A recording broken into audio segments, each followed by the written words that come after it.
Welcome to Daily FM. Please like, subscribe, share, and comment for more novels like this. My Supermodel Wife, Chapter 7. The Most Beautiful Dream. You have to go back to the office?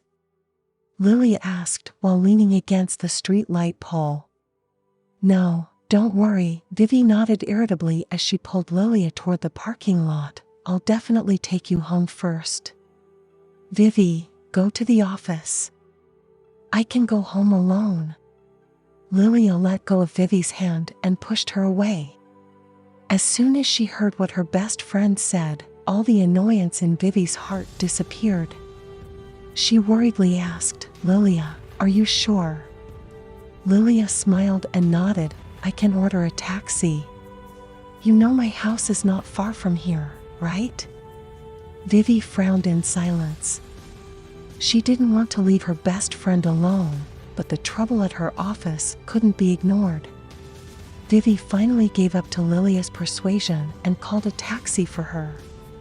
She made sure the taxi driver knew Lilia's home address before she hurried off to the office. However, Vivi did not think that the taxi would just turn the corner and drop Lilia in front of the karaoke building. Lilia ordered a VIP room as well as 2 bottles of wine to accompany her. She tipped the waiter for dropping her off before kicking her shoes off her feet. Walking barefoot, Lilia threw herself on the sofa. The woman started to open her first bottle of wine while tuning the song loud, as if trying to drown Rena's words earlier. William is back.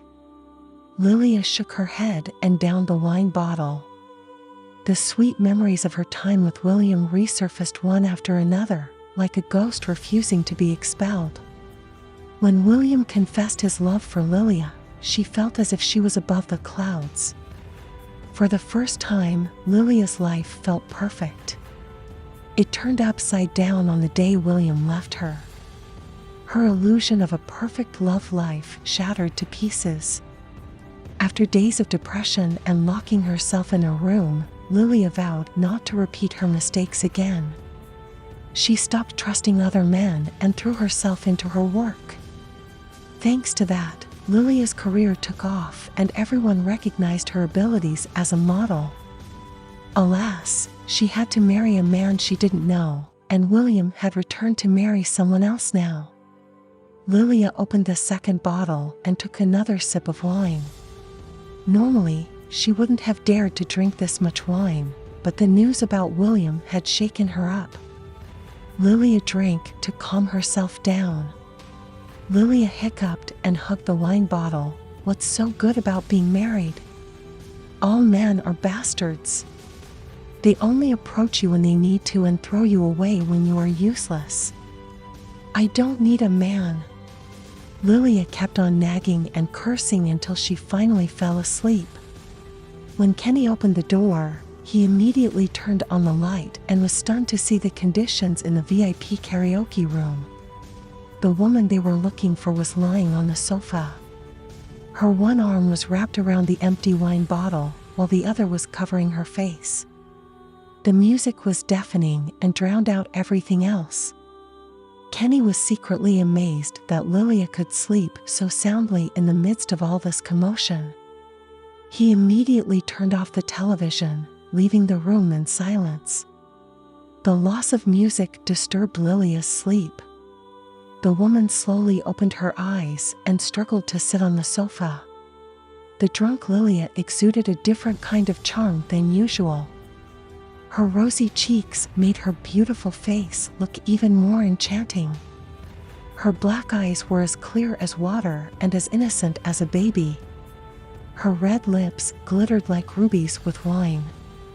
Kenny's face turned red when he saw Lilia's appearance, but luckily, he still remembered that his boss was standing right behind him.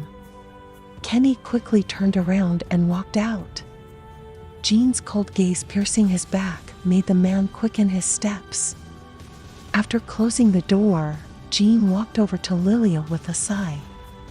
He could hear Lilia babbling incoherently, but the name William repeatedly came out of her mouth. This made Jean even more annoyed. As soon as Jean approached, Lilia immediately turned towards him. Jean was stunned when their gazes met. The woman used to give him a hard, stubborn gaze, but now she was gently looking at him with a pair of wistful eyes. This wasn't the figure of Lilia he knew. As expected, Lilia tilted her head in confusion. Her raven black hair flowed over her right shoulder. Does this place provide special services?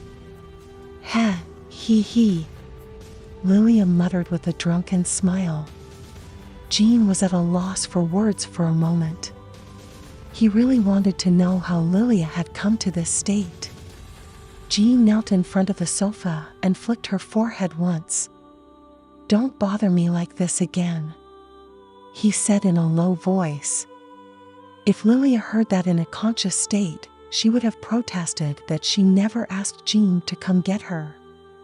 Now that she was in a semi-conscious state and drunk with bitter memories, Lilia didn't hear a word Jean said. She just frowned. "Ouch," she protested in a spoiled voice. This time, even Jean couldn't help smiling. His fiancée looked absolutely adorable. He flicked Lilia's forehead again, this time on a whim, but she caught his hand. "What the heck?" Lilia protested. Jean tried to pull her hand back, but Lilia stubbornly maintained her new toy, like a cat playing with a spool of yarn. Lilia's hot hands warmed Jean's cold skin. "Yes, let's go," Jean said firmly as he got up. "This is not a place worthy of you." "Do not," Lilia muttered. "Don't go." Hearing that, Jean stopped pulling his hand. He looked at the woman in surprise. "If you go," said Lilia in a low voice, "I'll be alone again." A single tear fell onto Jean's hand. The man froze, not daring to move at all. Without saying a word, Jean returned to his knees in front of the woman he was going to marry. Slowly, his left hand rubbed Lilia's soft and warm cheek. It didn't take long for Lilia to cry. She began to sob as teardrops flowed more and more profusely. Heavily drunk and messy with a broken heart, Lilia cried in front of the man she hated. However, her sobs didn't last long. Jean's hands felt cool. His firm but soft grip made Lilia feel safe, as if someone was protecting her. "SHH. Don't cry," Jean whispered softly. "I'm here for you. Everything will be all right."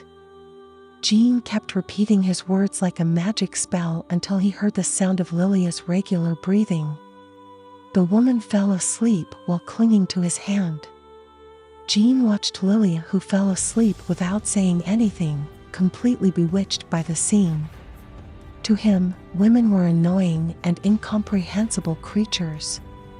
They were always swarming around him, chattering endlessly, like a mosquito buzzing in his ear. Even though Lilia was different from other women, Jean only saw her as the woman he wanted to get. Jean always got what he wanted, so his interest in Lilia was limited to that.